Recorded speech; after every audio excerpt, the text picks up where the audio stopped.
Ang mga salitang pamilya, tahanan, ay maaaring ituring na pinakamaliit na unit ng isang mapagmahal na komunidad sa lupa. 최소의 어떤 단위가 아닐까 하는 생각이 듭니다.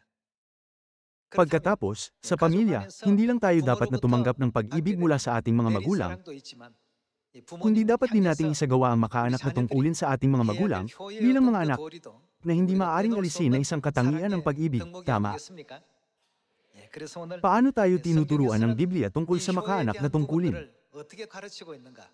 Wala ba ito sa 성경에는 Biblia? 없는 것인가? 예, Ito ay nasa 성경에도 Biblia. 역시 있습니다.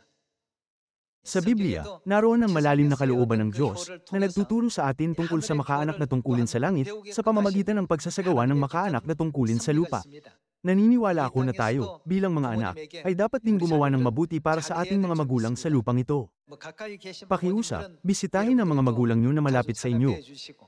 At kung nasa malayo ang mga magulang nyo, maglaan ng oras para kumustahin sila sa pamamagitan ng pagtawag sa kanila sa telepono. Tingnan natin ang Exodus chapter 20 verse 12 para makita kung paano tinatag ng Diyos ang kanyang kautusan tungkol sa makaanak na tungkulin. Sa Exodus chapter 20 verse 12, nasusulat, "Igalang mo ang iyong ama at ang iyong ina, upang ang iyong mga araw ay humaba sa lupaing ibinibigay sa iyo ng Panginoon mong Diyos." 그리하면 너의 하나님 나 여호와가 네게 준 땅에서 내 생명이 길리라 하고 했습니다. Isa itong bersikulo na malinaw na tinukoy ng Diyos, nakabilang sa 10 utos. Igalang mo ang iyong ama at ina na nangangahulugan, sa ibang salita, nagampanan ng makaanak na tungkulin, hindi ba? Tingnan natin ang katuruan ng 1 Timothy chapter 5 verse 4.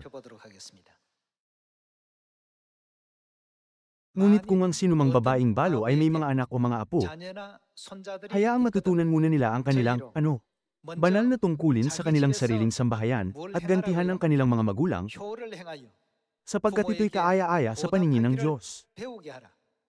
이것이 하나님 앞에서 받으실 만한 것이니라 하고 했습니다. Sinasabi ng Biblia na, turuan silang isagawa ang makaanak na tungkulin sa kanilang sariling pamilya. 지도하고 가르치라고 이렇게 성경은 알려주고 계십니다. Dahil ginising tayo ng Diyos sa katotohanan na dapat nating gampanan ng makaanak na tungkulin sa ating mga magulang na kabilang sa kanyang mga utos, 우리 자녀들에게 일깨워 주셨기 때문에 umaasa ako na kukunin natin ang oras na ito para muli nating pagnilay-nilayan, kapwa ang ating mga makalupang pamilya at ang mga makalangit na kapamilya. 그런 시간을 가졌으면 좋겠습니다.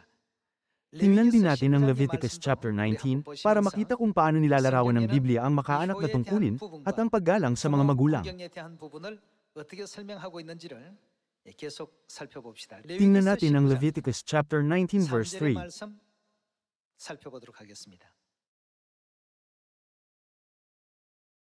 Ang bawat isa ay gumalang sa kanyang ina at sa kanyang ama, at inyong ingatan ang aking mga sabat, ako ang Panginoon ninyong Diyos. 안식일을 지키라. 나는 너희 하나님 여호와니라 하고 했습니다.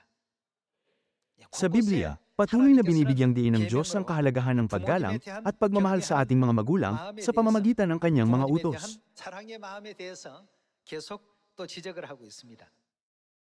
Hindi lang binabanggit ng Biblia ang pag-ibig na ibinibigay ng mga magulang sa kanilang mga anak, kundi patuloy ring ipinapaliwanag ang mga tungkulin ng mga anak sa kanilang mga magulang. 계속 설명하고 계시기 때문에 이것이 그저 성경 속에서 우리 이 세상을 살아가는 데 있어서 Hindi lang ito nakarecord sa Biblia bilang mabubuting katuruan para tulungan tayong mamuhay sa mundong ito. 내용으로서 기록한 것이 아니고 이것은 Isa itong utos na ibinigay ng Diyos.